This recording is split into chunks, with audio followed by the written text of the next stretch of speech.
To get sick of the modern era like they are about the events of World War II? Great question. Well, I just want to say real quick that, you know, the easiest way to make people sick of a genre is too many games. Yeah, definitely. The thing that I think, and I think this is something that has to be recognized, and I was talking to Chief about this yesterday, and I remember how happy and how great the world was when we played James Bond games. Yes. Remember, like, GoldenEye and stuff? Well, what happened? I'll tell you what happened. They didn't innovate anything. They went, GoldenEye was true. like the formula that remained, and then that was on the next generation, like, well, next generation at the time was like the GameCube, original Xbox generation. And it was like Nightfire. It was like the same thing. And then they released some Game Boy Advance games. It was the same thing, and they didn't change anything. Meanwhile, Halo comes out, regenerating shield. We're introducing, then eventually we start introducing the sprint in FPSs, and the first-person shooter genre is the thing that advances very quickly. And the fact that you do nothing, So I think, honestly, what is it going to take to get sick of the modern era? Like, get sick of the modern era, like we have been sick of James Bond and have been sick of World War II, is no innovation for quite a long time. Does anyone have anything else to say about this? I am not sick by World War II games. Just to let you know, I don't care if it's the same thing over and over and over again. Well, if the game is good, the game is good. Yes, I mean, like it's seeing the same plot unfold. I mean, World at War, time Call of Duty again. 5, that was great. I mean, I had tons of fun playing Call of that. Duty 5 was great. Call of Duty 2 was great. Just, you know, I really like it. Like what makes, like, people say, oh my gosh, it's another World War II game. But what I don't understand is, let's take a look. Let's take a look at two World War II games. Sure, they're a little bit different, but let's take a look at them. Call of Duty 2, Medal of Honor Airborne. Let's take a look at them. One is a little bit older. One was a launch. One was a launch A great game. launch title. Yes, it was a great launch title. It was I like, remember that. when I first got live in 2007. It was like the only game I played online until Halo 3 came out, because I got live. I would say, I think it was like August 26, 2007. So, you know, I was playing that for basically a month, just that, and it was awesome. And then, you know, Medal of Honor Airborne came out early September of 2007. I was playing that too. I mean, I wasn't playing it online because my online really wasn't, my internet connection wasn't good because I had Comcast. No offense to any Comcast users, but now I have Verizon. It's awesome. But yes, the Fios. But I had Comcast and it wouldn't let me connect to any EA servers. It would always bounce me off. Yeah, so I was upset with that. So I wasn't able to play until of 2008. But let's just get back to on topic. Very different. I played through the campaign of both. Airborne is same setting. You know, World War II. It's still the same area. American troopers against Germany. You know, you're attacking this area. Difference though, you don't start on the ground. You start in the airplane. You fly off and you parachute to wherever you want in the map. That just made it awesome for me. And you know what? It was a very unsuccessful game though in comparison. I don't know why it was unsuccessful though. It was awesome. I loved it. I mean, sure you couldn't. Probably the reason why it wasn't so successful is because people who played it thought it was going to be like the Call of Duty game, and we thought they would be able to run and gun pretty much. No, because when you aimed, you had to stop. Well, if you were aiming and you used the left bumper, you could walk a little bit. But that just made it a whole lot better. I liked it because it was a lot more realistic. You could parachute wherever you wanted.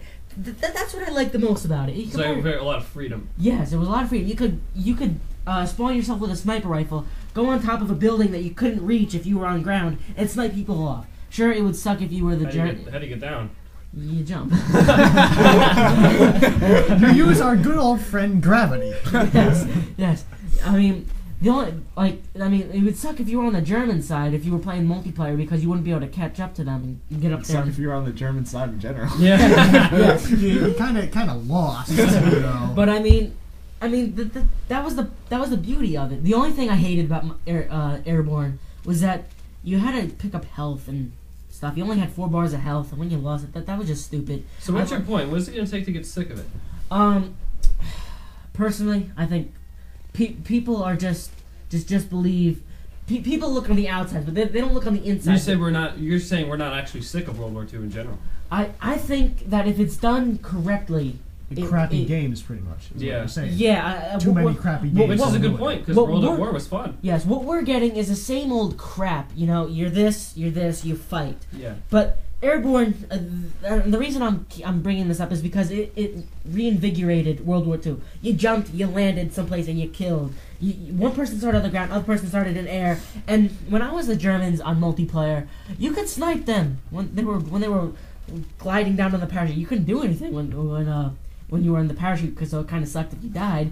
But that was the perfect thing about it. It was invigorating, and I think that as long as you add some new stuff to it, the genre will never the era will never get old. I mean, like you said, Twisted, that it would suck playing the Germans because they lost World War II. Well, Call of Duty Treyarch is making a new Call of Duty, the Vietnam. Supposedly coming out this November. I heard about that. Coming out this November. America lost the war. I'm gonna love playing it because it not only is it a new era, but they're gonna reinvigorate what they brought from World at War. Because think of it, they already Debatable, of course, about the Vietnam story. Yes. But it's okay. Well, yes. All that aside, I'm not going there. Well, yeah, whatever. Don't do that in the comments, by the way. I don't want to hear it. Yeah, I don't want to hear any We don't need a bunch of fighting about who won and who lost and why we were there. Hear about video games. Yeah. Keep it strictly about video games. Video please. games.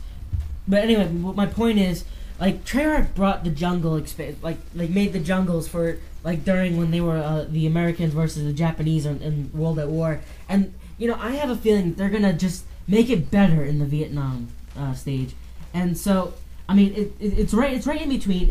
It's not modern warfare, but it's not pre-modern. It's right in the middle. Mm-hmm. And that can go either way. So Yeah. Really, the only thing the time period depicts in a game, other than its story, is just the weapons you have accessible. And the to setting. Yeah. Yes. So all in all, yeah.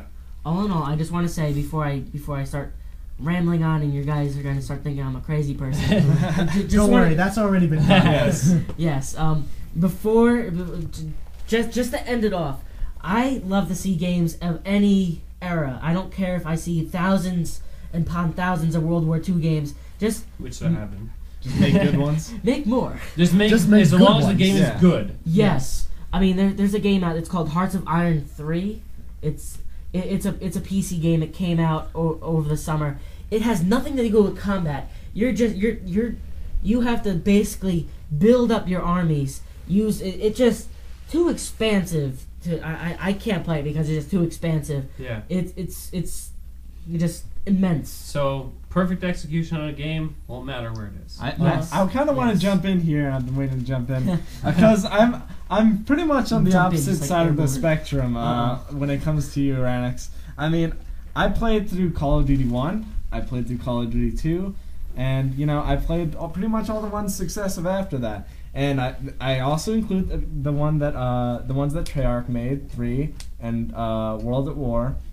And I mean, I played Call of Duty 1, and I was amazed at Infinity Ward at how they were able to make this incredibly solid shooter. It was one of my favorite games at that time. I was playing it all the time. And then, I got my 360. I was playing Call of Duty 2. It was fantastic. I really love what they did with World War II. But right then, I was like, this is the peak. Doesn't really need to get any better than this.